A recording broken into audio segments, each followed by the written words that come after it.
Not today, Mustang.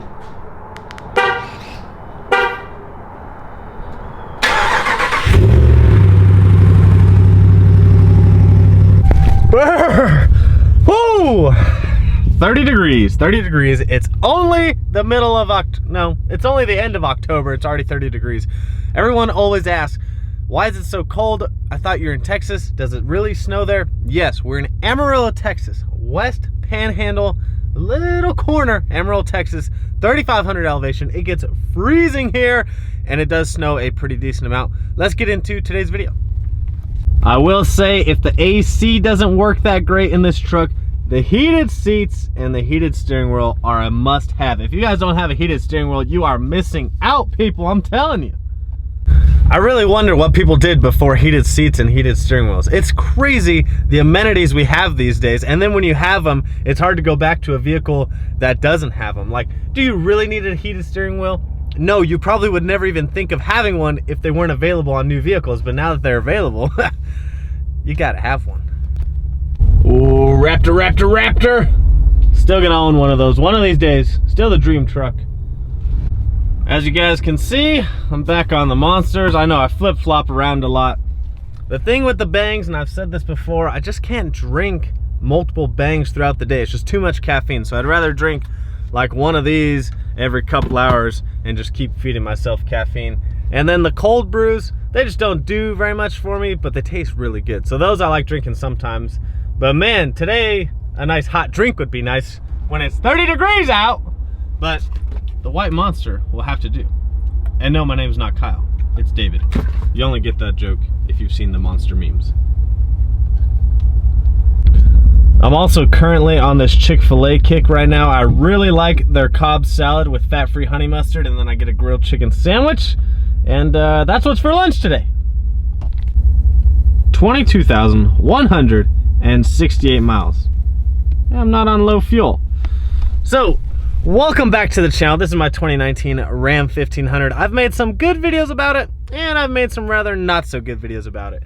It's like a love-hate relationship. I've talked about this in my 20,000 mile review video. I love the way the truck looks. I love the way it drives. Sometimes I like the way it rides. And sometimes I hate the gas mileage. Sometimes I hate the electronic quirks. But I also really like the electronics. Things you love and hate about new vehicles, really about any vehicle you buy. There's never going to be the perfect vehicle, and if you know one, let me know.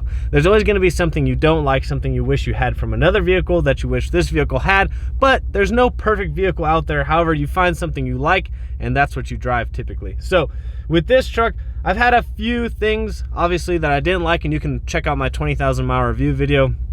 I did it a couple videos back, but today I want to talk about more of the cost of ownership throughout the vehicle, with it being now 20,000 miles. Now, the good thing is things shouldn't really be that expensive at this point because you're still well within the manufacturer's warranty for the powertrain, for the electronics, pretty much for everything besides wear and tear items such as like the brakes or tires. But the problem with the brakes is that these brakes are known to be really loud. They like howl and squeal when you're backing up on a very cold morning, such as this morning, but I didn't have the camera on, of course. But some people in the comments can attest, if they have a 2019 Ram 1500, to the brakes being very loud and squeaky.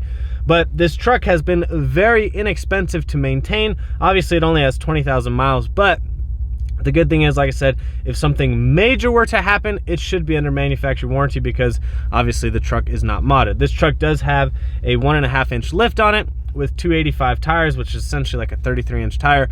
So it's not stock on the outside. However, like everything powertrain and electronically wise is stock, because really on new vehicles, there's really no reason to upgrade these. They come with the Alpine 9-speaker system. Obviously, you can get even the upgraded one, the Harman Kardon, which is like 19 speakers or some crazy shit.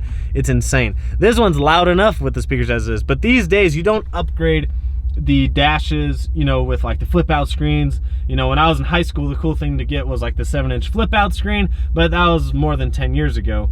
So you don't have to upgrade those. You don't need to upgrade the speakers anymore. Now, if you wanted to add some subs, you could. However, this does have a sub in it. But if you wanted to add some subs, you really could add some subs if you really wanted to. So with there being 22,168 miles on this 2019 Ram 1500, the only real things I've done is I've done an alignment once. Actually, I've gotten 2 alignments. The only reason for that is because I lifted the truck and then I drove the truck on stock tires for a while, so I got an alignment after the initial lift, and then after I put the aftermarket tires on, then I got another alignment. So I've gotten 2 alignments on the truck, about 80 bucks a piece, not a big deal, not too expensive, but those are only things you'd have to get if you actually lifted the vehicle or changed the tires or something like that. You want to get an alignment, make sure everything is wearing correctly. A lot of people have asked me, and I'll probably do a review on that, but I've had this truck lifted with the larger wheels and tires probably since about 3,000 to 4,000 miles, since the truck was fairly new, and I have not had any premature wear of the ball joints, tie rod ends, any of that stuff. However, like I said, it's only 22,000 miles, so those things you probably wouldn't see take effect later until like 40 to 50,000 miles if they were going to prematurely wear anything, which they probably won't, and I probably won't have the truck long enough to tell you that, but I've never really had a problem with that kind of stuff. And I drive my vehicles the daily driver vehicles, I drive pretty hard. You know, I put a ton of miles on this thing in a short amount of time, and there's a lot of potholes around here and it's shitty roads. So I haven't had any problems with the tie rods or ball joints or any of that stuff. The shocks haven't worn out prematurely from having the spacer lift on it. I do have wheel spacers on the wheels, and those haven't wore anything out yet. However, they could. I know the responsibility when doing these things, but I've not had any problems so far. Other than that, I've done, let's see, I've done 3 oil changes. I'm due for my 4th oil change, and the oil changes are only about $50 to $60 depending where you go. Obviously, it could be cheaper if you do it on your own, but I had like 3 free ones from the dealership from buying a brand new vehicle. So that's the only good thing. When you buy a brand new vehicle, you can really hustle them for some extra things. First of all, never pay MSRP. I've made tons of videos on that. Never pay MSRP. Second of all, see what extras you can get. Like, I got a gas card. I got 3 or 4 free oil changes from the dealer. Super nice. Those things you can always throw in with new vehicles. There's a lot of wiggle room with new vehicles, and for the dealers, they get incentives on selling new vehicles, not used vehicles. So for them, they're always looking, if they can throw in an oil change here and there, it's not a cost to them. They can just write that off. It's not a big deal. So, but anyways, with the miles I'm at, I've done 3 oil changes, about 50, 60 bucks a piece if I didn't get them for free. And however, I am due for my 4th oil change. So there is that. There's been a few recalls. I think I'm going to make a video specifically over the recalls, but obviously those are free. You don't have to pay for those because that's what they are. They're manufacturer recalls. So this has had a few recalls done to it. But other than that, putting lots of gas in it has probably been the most expensive thing. So everyone has asked me in previous videos, have I recalibrated my miles per gallon? I have not. So let me show you though. I went the wrong way. Fuel economy, 12.1 miles per gallon. Now, so this is not absolutely correct because obviously the computer is not calibrated for having the lift and the tires, but I have finally calibrated it, and the actual miles per gallon driving in the city. I don't really drive on the highway. I do jump on the highway every once in a while, but it is mostly city driving. It still only gets about 12.8 to 13.1 miles per gallon on average. That's driving mostly city. So if you drove on the highway all the time, I'm sure that would get closer to like 14, but it is on the lower side. And the reason for this is because I have the highest gear ratio. It's at 392, so it tows. This is a 4-wheel drive model. So if this was a 2-wheel drive long bed model with a 392, I think that's the max towing package right there. But this one tows about 11,300 because it does have a 392, although the max towing goes down. I think the max towing is like over 12,000 if you get like a 2-wheel drive with a long bed. But the max towing does go down on this because it's a 4-wheel drive. It's a short bed, but it does have the 392. So if you want a little bit better gas mileage, you could go with a lower gear ratio. They sell them in they sell all of their trucks at Ram in different gear ratios. You wouldn't even need to special order it. I guarantee they would have one on the lot because with this truck being as popular as it is, there's lots of these trucks on the lots. Like, you can drive by our Ram dealer, which we may do in this video, and there is a ton of Ram 1500s in the lots. And you see a ton of Ram 1500s out on the street. It's just a popular truck right now. It's kind of what everyone wants. So you can definitely get yours with a different gear ratio. Your max towing capacity just goes down slightly, but you got to remember, you still have the same engine, you still got the same transmission, so it may tow slightly different, but everything else is going to be the same, and you'll get a little bit better gas mileage. This truck tows my car just fine. The only thing is, and I've talked about it in previous towing videos that I've done a lot of videos on this truck because a lot of people have a lot of questions when buying them. It tows beautifully, between 70 and 75 miles an hour and gets decent gas mileage. But when you go above 75, you go 75 to 80 miles an hour. It's in between the next gear. I don't know exactly what gear it's at, but it's in between that next gear change. And it could be because of my tires. It could be because of the gear ratio that I run, but it's in between the next gear change. So it really hangs at 75 to 80. It really hangs the RPM around 3,000. And that's when it really starts to burn up fuel, is above 3,000 RPMs. And so the truck is just, I mean, it is just chugging along on fuel. So if you can be fine going a little bit slower when you're towing, like 70 to 75 miles an hour, the truck will get decent gas mileage. It's like 9 to 10. The average is like mid 9s going like 70, but man, once you go like 75 to 80, it drops to like 8.3 miles per gallon. I've done this a bunch.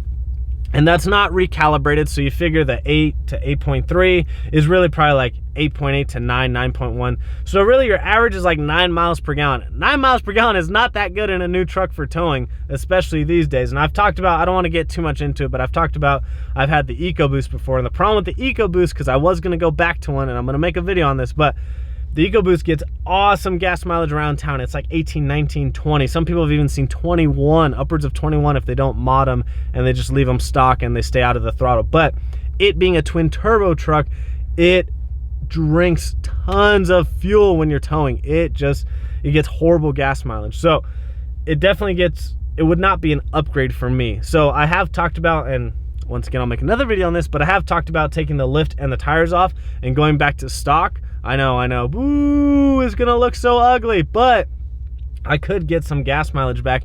And for how much I've been driving the truck and how many miles obviously I put on it, and for how much towing I've been doing lately, it would really end up paying back for itself. So that's a possibility. I don't want to take off the wheels and tires. I mean, they're stock wheels, but I don't want to take off the tires or the lift on the front because it looks super good. I really like how these 2019 Ram 1500s look. They're one of the best looking trucks out right now, but there comes a point where function over form, or you choose form over function. So you really got to choose one.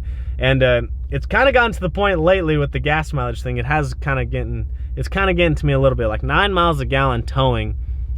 And when you're seeing 8 on the screen, but it's probably actually 9. That's not very good, especially when you're only towing like, I don't know, almost like maybe 5,000 pounds with the car and the trailer. Like, it's not very much weight. It's not like I'm towing at max capacity. So I could only imagine if you're towing 10,000 pounds with these trucks, you're getting horrible gas mileage. So I have thought about either testing out another one of these without a lift and tires and borrowing, because I have a friend that has one, and using his and towing it with my car on a weekend to a racetrack just to see what the gas mileage difference would be. And if it's like 3 to 4 miles per gallon, I would highly consider taking off my wheels and tires and lift and just selling them and going back to stock. Because for me, it makes more sense. It's more of a purpose thing. Like, yeah, the truck looks cool, but it doesn't look cool when you got to fill up every 200 miles. So yeah, I think my range, it goes from like 330 down to like low 200s, like 220 or something on the tank. It's crazy how much it drops by towing. And a lot of that has to do with, I don't have airbags in the back and I have the lift, you know, a lift in the front only. So the truck sits level now, but then when you put weight on it, obviously the back end drops and you've got no aerodynamics at all. Trucks are already not aerodynamic. And then when you're you got the Cali lean and the front end is so high and the back end is dragging on the ground because you got weight on the trailer, it's just killing the gas mileage. So you've got a combination of the lift and tires with terrible aerodynamics, and it's just not a good combination for decent gas mileage. Now, I know buying a truck, you're not supposed to buy a truck for the gas mileage. However, when you're using a truck as your daily and you're using a truck to tow, it probably makes more sense to obviously get a few, 3 to 4 miles per gallon adds up when you're going through a couple tanks a week. So that's one thing to keep in mind. But other than that, the truck has been super reliable. Everyone's gonna comment like, what? I thought you made all these videos about how there's small things wrong with it. That's the thing. There's small little things that are wrong with it. Probably the most annoying thing is the windscreen noise that comes through, like the windshield or the door, or wherever the hell it comes through. That's probably the most annoying thing. Other than that, everything else is like those small issues that you can live with. They're just annoyances because it is a brand new truck. So, and here's my thing on it is I'm gonna be towing for the next 2 weeks, and I don't really have time. I have time to go get an oil change this week. But after these 2 weeks of traveling, then I'll have time to drop off the truck and actually get all these things fixed. So I'm gonna inquire about the noise that comes through the window or the windshield, wherever it's coming from.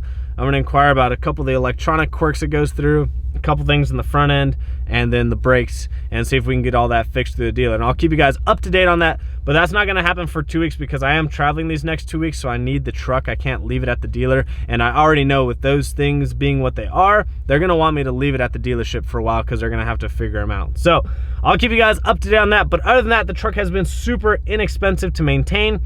An alignment here, a couple oil changes, and a lot of gas. So if you want better gas mileage, don't lift your truck, don't put off-road tires on it, and maybe think about getting a different gear ratio depending on how much you end up actually towing. So if you're not towing a lot, don't get the 392, or if you're not towing a lot of weight at any given time, don't get the 392. So I wanted the 392 just so it would tow the car a little bit better, but with the gas mileage it's been getting, in order to compensate for that, I probably should take the lift and tires off. But you guys, let me know down below what you think of the 2019 Ram 1500. It is a really good truck. I'm definitely probably not gonna trade it in anytime soon, especially if the dealership can fix all these little quirks with it, but I'll keep you guys up to date on it. Just so you know, my truck does have 22,000 miles on it, and I'll try and keep you guys up to date on any cost that I incur over this time. But so far, super cheap to maintain. Haven't had to do anything major. Hopefully you guys enjoyed this video. I'll see you guys on the next one. They got problems on problems on problems on problems on problems on problems. I solve them. I run through the money. That should be cool. Got all my blessings. I